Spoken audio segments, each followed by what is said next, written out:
এ যে সে জল নয় গো গিন্নি, এগুলো জাদুর রহস্যময় জল। এই জল যদি আমি কোনো গাছের গোড়ায় ঢেলে দিই তাহলে সেই গাছে অনেক ফল ধরবে। বলো কি, এটা সত্যি জাদুর রহস্যময় জল? কিন্তু আমাদের তো কোনো ফল গাছ নেই, তুমি তাহলে এই জল কোন গাছে ঢালবে গো? অন্যের গাছে ঢাললে তো সব ফল তারাই নিয়ে নেবে। আরে তাই তো, তুমি তো ঠিক কথাই বলেছো গিন্নি। তাহলে এই জাদুর জল আমি এখন কি করব?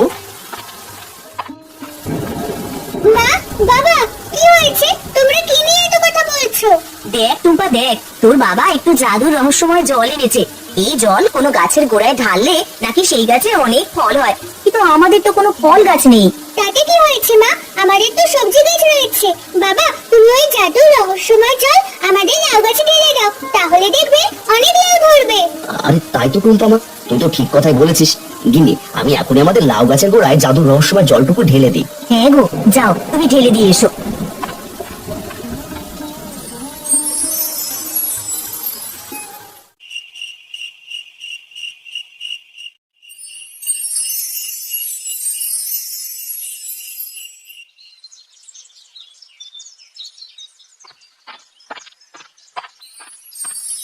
আরে এ কি, এ আমি কি দেখছি? আমি আবার স্বপ্ন দেখছি না তো? না গো মা, তুমি স্বপ্ন দেখছো না, যা দেখছো তা সবই সত্যি গো। আমি আমার জীবনে একসাথে এতগুলো লাউ কখনো দেখিনি রে টুম্পা। যাক, ভালোই হয়েছে আজ বৃষ্টি নামেনি। আরে টুম্পা, তোরা সকাল সকাল এখানে কি করছিস রে? দেখো বাবা, আজ বৃষ্টিও নামেনি, আবার লাউ গাছে অনেক লাউও ধরেছে। আরে এ কি, এসব আমি কি দেখছি? আমাদের একটা গাছে যে লাউয়ে ভরে গেছে। তোমাকে বলেছিলাম না বাবা, জাদুর রহস্যময় জলটুকু লাউ গাছে ঢেলে দাও, এবার দেখলে তো? হ্যাঁ রে টুম্পা মা, এবার চল সব লাউ বাজারে বিক্রি করে আসি। আর যে লাউ বিক্রি করে অনেক টাকা লাভ করতে পারবো। এই মাংস আছে গো, মাংস একেবারে কচি ছাগলের মাংস, জলদি করে আসুন, মাংস নিয়ে যান। ফুরিয়ে গেলে কিন্তু আর পাবেন না, আসুন আসুন, জলদি করে আসুন। আরে ও দাদা, আজ মাংস কত করে বিক্রি করছো? আজ বৃষ্টি নামে তাই 50 টাকা বেশি পড়বে দিদি। 1 কিলো দাম পুরো 550 টাকা। কি, পুরো 550 টাকা? কয়দিন আগেও তো 450 টাকা করেছিল। এত দাম চাইলে মাংস কিনবো কিভাবে? মাংস যদি খেতে চান তাহলে এই দামে দিতে হবে দিদি। তা বলুন কত কিলো দেবো? এই লাউ আছে, লাউ মাত্র 10 টাকায় এক পিস বড় লাউ। আসুন আসুন, সস্তায় লাউ নিয়ে যান। কি, লাউয়ের দাম মাত্র 10 টাকা? যাই, কয়টা লাউ কিনে নিয়ে যাই, আজ আর মাংস খেতে হবে না। আরে ও দিদি, মাংস না কিনে কোথায় যাচ্ছেন? আসুন আসুন, আরো 10 টাকা কমিয়ে রাখবো। দিদি, কয়টা লাউ দেবো আপনাকে? বেশি লাগবে দাদা, একটা লাউ দিন, আজ ইলিশ দিয়ে লাউ ঘন্ট রাঁধবো। হ্যাঁ দিদি, এক্ষুনি দিচ্ছি।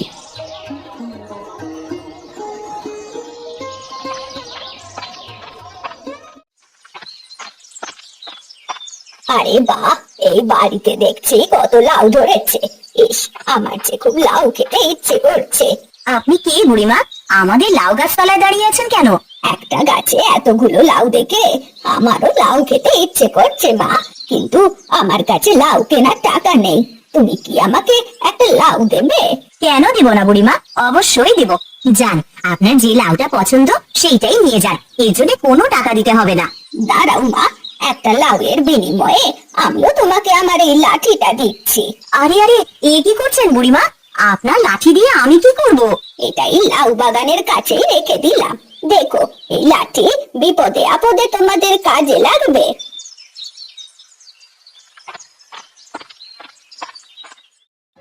বাবা, আজ তো অনেক টাকা লাউ বিক্রি করলে, আজ কিন্তু আমাকে মাংস কিনে দেবে। মাকে বলবো লাউ দিয়ে যেন মাংস কষা রান্না করে। লাউ দিয়ে মাংস কষা খাবি?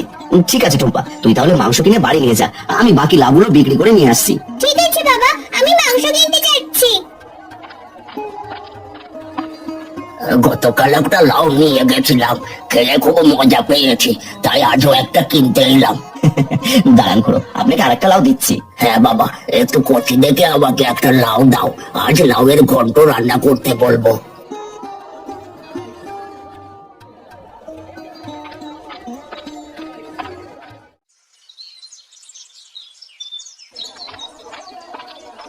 কিরে টুম্পা, তুই আমার মাংসের দোকানে এসেছিস কেন? কি চাই তোর? তোমার কাছে তো মাংস ছাড়া কিছুই নেই কাকা, তাই মাংসই নিতে এসেছি। সত্যি বলছিস? মাংস কিনবি? তা কত কিলো দেবো? বেশি না কাকা, মাত্র 1 কিলো দাও। ঠিক আছে দাঁড়া, তোকে এখনই 1 কিলো মাংস দিচ্ছি, দাম কিন্তু পুরো 550 টাকা। ও মা, 50 টাকা বেশি চাইছো কেন? গতকাল তো দেখলাম 500 টাকা করে বিক্রি করলে। আচ্ছা ঠিক আছে, তুই আমাকে 500 টাকায় দিস। দাঁড়া দাঁড়া, তোকে এখনই 1 কিলো মাংস দিচ্ছি। যাদের অবস্থা কদিন আগে নুন আনতে পান্তা পুরোতো, সেই তারাই কিনা মাংস কিনে নিয়ে গেল। না না না না, বিষয়টা তোমার একদমই ভালো ঠেকছে না। আজ তাহলে বিষয়টা ভালো করে দেখতেই হয় দেখছি।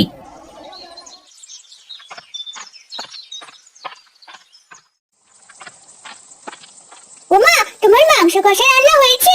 না রে টুম্পা, আর একটু সময় লাগবে। আরে কেবল মাংসটাই রান্না হয়েছে, এবার লাউটুকুনি রান্না হলেই তোকে খেতে নেবো। ঠিক আছে মা, জলদি করে রান্না করো। লাউ দিয়ে মাংস কষা খেতে যে আমার আর তর সইছে না।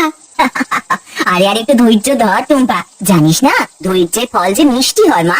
ঠিক আছে মা, আমি তাহলে বাবার কাছে যাচ্ছি। রান্না হয়ে গেলে তুমি নিয়ে এসো।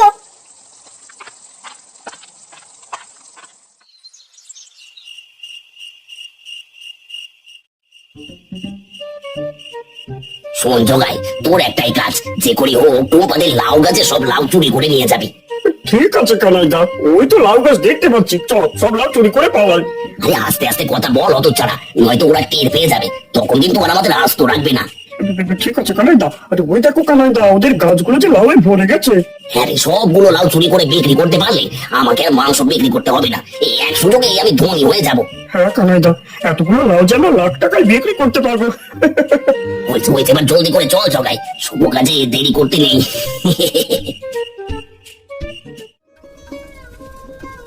আরে বাহ, লাউ দিয়ে মাংস কষাটা তো খুবই মজা হয়েছে গিন্নি, একেবারে ফার্স্ট ক্লাস।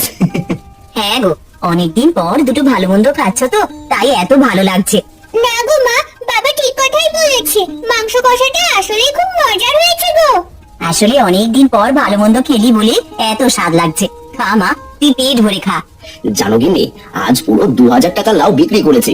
এভাবে লাউ বিক্রি করলে যে আমরা কয়েক মাসে অনেক টাকার মালিক হয়ে যাব। ওগো, লাউ শেষ হয়ে গেলে তখন কি বিক্রি করবে? লাউ গাছে এখনো যে লাউ আছে তা দিয়ে আরো কয়েক মাস বিক্রি করলেও ফুরবে না গিন্নি। হ্যাঁ মা, বাবা ঠিকই বলেছে, ওই জাদুর রহস্যময় জল দেওয়ার পর থেকে লাউ যে আরো বেড়েই চলছে। আরে দেখ জগা, এই তো দেখছি লাউ আর লাউ, এত লাউ তো আমি কোনোদিনও দেখিনি রে। হ্যাঁ গো কানাইদা, সবগুলো লাউ চুরি করে বিক্রি করলে আমরা অনেক ধনী হয়ে যাবো।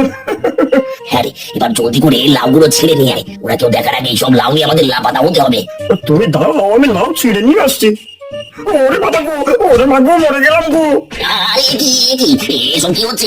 ওরে জগাই, আমাকে বাঁচা, লাঠির বাড়ি খেয়েছে আমি মরে যাবো রে। ওরে বাবা রে। ওরে চাচা, আমার প্রাণ বাঁচা। কানাইদা, তুমি থাকো, আমি পালাই। ওরে ওরে ওরে, না আমাকে রেখে যাস রে জগাই, বাঁচাও, কে কোথায় আছো? বাঁচাও, আমাকে বাঁচাও, কেউ ওই লাঠিটাকে থামাও, মরে গেলাম রে।